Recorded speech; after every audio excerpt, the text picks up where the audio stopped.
ಜೈಲಲ್ಲಿ ದರ್ಶನ್ಗೆ ಇಂದಾದ್ರೂ ಸಿಗುತ್ತಾ ಹಾಸಿಗೆ ದಿಂಬು? ನ್ಯಾಯಾಂಗ ನಿಂದನೆ ಅರ್ಜಿ ಆದೇಶ ಇಂದು ಪ್ರಕಟವಾಗಲಿದೆ. ಜೈಲಿನಲ್ಲಿ ದರ್ಶನ್ಗೆ ಇವತ್ತಾದ್ರೂ ಸಿಗುತ್ತಾ ಹಾಸಿಗೆ ದಿಂಬು? ನ್ಯಾಯಾಂಗ ನಿಂದನೆ ಅರ್ಜಿ ಆದೇಶ ಇಂದು ಪ್ರಕಟವಾಗಲಿದೆ.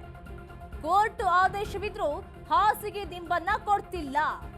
ಜೈಲಧಿಕಾರಿಗಳ ವಿರುದ್ಧ ಕೇಸನ್ನ ದಾಖಲಿಸಿದ್ರು ನಟ ದರ್ಶನ್. ಸುದೀರ್ಘ ವಾದ ಪ್ರತಿವಾದವನ್ನ ಆಲಿಸಿರುವಂತಹ ನ್ಯಾಯಾಲಯ ಇಂದು 57ನೇ ಸಿಸಿಎಚ್ ಕೋರ್ಟ್ನಿಂದ ಮಹತ್ವದ ಆದೇಶ ಹೊರಡಲಿದೆ.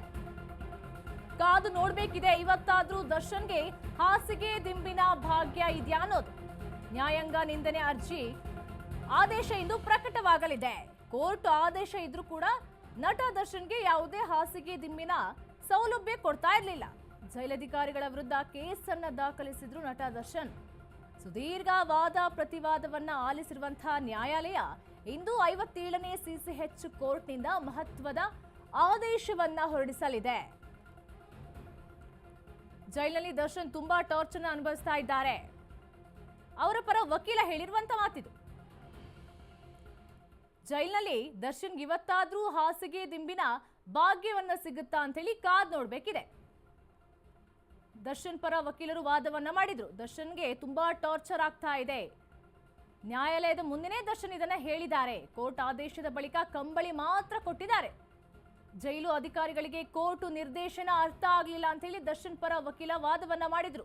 ಅಧಿಕಾರಿಗಳಿಗೆ ಕೋರ್ಟ್ ಆದೇಶದ ಇಂಗ್ಲಿಷ್ ಪದ ಅರ್ಥನೇ ಆಗ್ತಾ ಇಲ್ಲ. ಚಿನ್ನದ ಲೋಟ ಏನ್ ಕೇಳಿಲ್ಲ, ಚಾಪೆ ಅಷ್ಟೇ ಕೊಟ್ಟಿದ್ದಾರೆ ಅಂತ ಹೇಳಿ ಅವರು ವಾದವನ್ನ ಮಂಡಿಸಿದ್ರು. 45 ದಿನವಾದ್ರೂ ಕ್ವಾರಂಟೈನ್ ಸೆಲ್ನಲ್ಲೇ ಇದ್ದಾರೆ. ಅಧಿಕಾರಿಗಳು ರೂಲ್ಸ್ ಪಾಲಿಸಿದ್ರೆ ನಾವ್ಯಾಕೆ ಕೇಳ್ತಾ ಇದ್ವಿ ಅಂತ ಹೇಳಿ ದರ್ಶನ್ ಪರ ವಕೀಲರು ವಾದವನ್ನ ಮಂಡಿಸಿದ್ರು. ಹಾಗಾದ್ರೆ ಕಾದ್ ನೋಡ್ಬೇಕಿದೆ, ಇವತ್ತಾದ್ರೂ ದರ್ಶನ್ಗೆ ಹಾಸಿಗೆ ದಿಂಬಿನ ಭಾಗ್ಯ ಇದೆಯಾ? ಎಷ್ಟು ಜನ ಆರೋಪಿಗಳು ರೇಪಿಸ್ಟ್ ಉಮೇಶ್ ರೆಡ್ಡಿಗೆ ಕಲರ್ ಟಿವಿಯನ್ನ ನೀಡಿದ್ದಾರೆ. ಆದ್ರೆ ದರ್ಶನ್ಗೆ ಕನಿಷ್ಠ ಸೌಲಭ್ಯ ಯಾವುದು ಕೂಡ ನೀಡಲಿಲ್ಲ. ಕೋರ್ಟ್ ಆದೇಶವಿದ್ರೂ ಕೂಡ ಹಾಸಿಗೆ ದಿಂಬನ್ನ ಕೊಡ್ಲಿಕ್ಕೆ ನಿರಾಕರಣೆಯನ್ನ ಮಾಡ್ತಾ ಇದ್ದಾರೆ.